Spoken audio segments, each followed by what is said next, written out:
Shabbat Shalom. Welcome to Ohelei Avotenu, Tents of Our Fathers. Today we're in Parshat Pinchas. It'll be a short teaching today, but I wanted to talk about the daughters of Zelophehad. In Numbers chapter 27, we have 5 daughters of a man named Zelophehad who had no sons: Machlah, Noah, Hoglah, Milcah, and Tirzah. Now their father died, and they wanted to receive an inheritance amongst their father's brothers. They didn't want his name to disappear just because he had no sons. They wanted to ensure that they were going to get land and that his name would be preserved in Israel. They took the case before Moses. Moses accepted it. They took it before the Almighty, and the Almighty upheld their right. And they were able to inherit the land. Later, we find a few chapters down the road that the tribe of their father, this is in Numbers chapter 36, right? And this is the I believe it's the tribe of Manasseh. The tribe is concerned that if the daughters of Zelophehad marry outside of their tribe, then in the year of Jubilee, the land will swap tribal lines, and the tribes from which their husbands hail will now possess the land. And so this gets taken before the Almighty as well, and the Almighty upholds their right.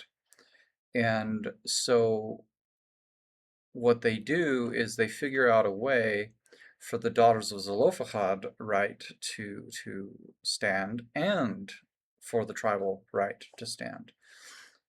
What happens a lot today in our political discourse or in other spheres of our lives is this false dichotomy, this: if I have a right, I'm going to exercise it no matter what it does to your right. Or we get told that in order for somebody else's right to be upheld, we have to be disenfranchised.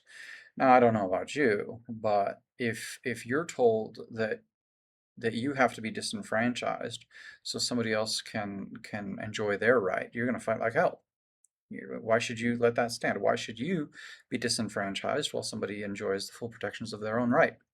It's not just. And what I love about this particular Torah portion is the fact that nobody had to be disenfranchised for both rights to be upheld, right? They found a way to exercise both rights and to say, okay, yes, you have a right, and yes, you have a right. So how can we negotiate that reality and navigate that in a way that equally protects both rights under the law?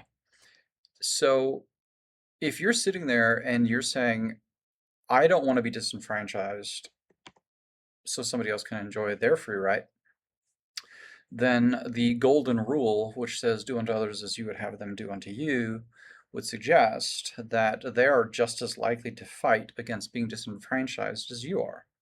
So if you don't want to be disenfranchised of your rights so others can enjoy theirs, then you should extend the same courtesy to not disenfranchise others of their rights so that you can freely exercise yours. Because people will fight like hell, things will become intractable, entrenched, and we will end up fighting each other until there's nobody left to fight. Or people just give up and accept that they have to be disenfranchised.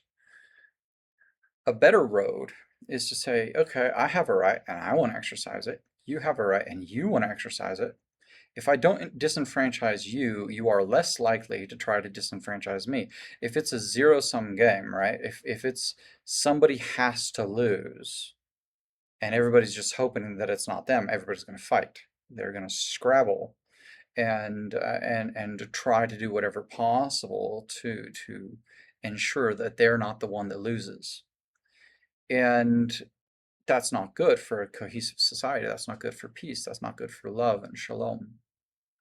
But it is very good for political expediency when you're trying to to generate a base, when you're trying to create a tribalistic mentality to rally people behind you, a very fast way to do it is say those people over there are the enemy and they're coming to rob you of your right. And those people are being told the same thing. So while the political leaders and whoever else is stirring up the pot in that way are benefiting from the power that they accrue, it's the people on the ground, the people who eventually lose. They lose their rights, they lose their peace, they lose all the things. My strong encouragement for this week is to ask of yourself,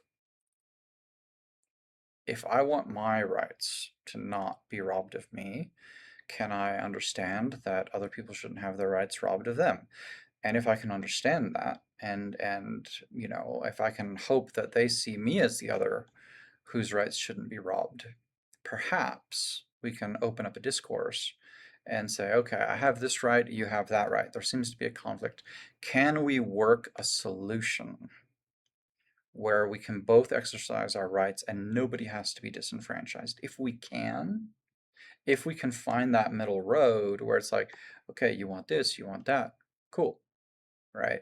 How do we uphold both? Right? I'll use a current, current relevant example in the United States. A lot of people are talking about the battle between pro-life and pro-choice, and regardless of my ideal perspectives as someone who is um, I try to do what the Bible says, and I think that would be good for society. Let's look at it from a sheer pragmatic standpoint. If we're talking about a woman's right to choose to not have children, right? And we're talking about a child's right to life, okay? If you're saying, well, in order for the one to happen, the other one has to be stopped. Okay, that's one option, and we've seen how that's worked out in our society.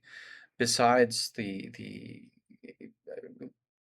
crazy amounts of stress and strain and and damage it has done to social cohesion, I believe it's a false dichotomy. There are many ways for a woman to choose to not have a child that do not necessitate overriding a child's right to life. Now, you may disagree that the child has a right to life, maybe. But for all those people out there that do believe a child has a right to life, they will be your intractable opponents to this idea, right? So, what if instead of making it a my right or the baby's right, you figure out a way to pragmatically say, okay, I don't want to have kids.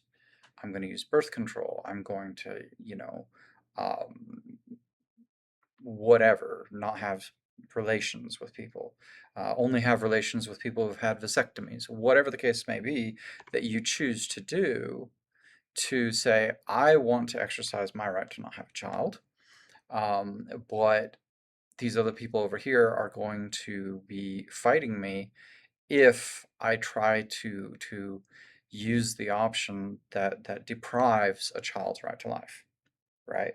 Because I don't know if you are take that stance, if you'll find nearly as much opposition to your ability to exercise your right to not have a child, than if you make it specifically and solely about whether or not you also have the right to deprive a child of its life.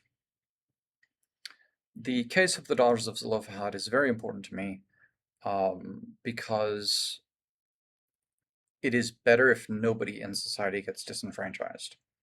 People are more likely to work together, they're more likely to seek a common good and a common purpose. If I can say, you know what, I value my right and I value yours. I want to be able to exercise mine and I want you to be able to exercise yours. How can we find that solution together? right? If it has to be either or, you will have a fight. But if it has to be, let's find a solution that says we can walk together and everyone exercise our rights peaceably, freely, without this big fight, without this big the other camp is the enemy thing, then perhaps we'd have some more peace in our society, some more progress in our society towards actual workable solutions rather than this gridlock of politics and rhetoric and people getting more and more and more sense of that person's the enemy because they're trying to rob me of what is my right. Just a thought. Shabbat shalom.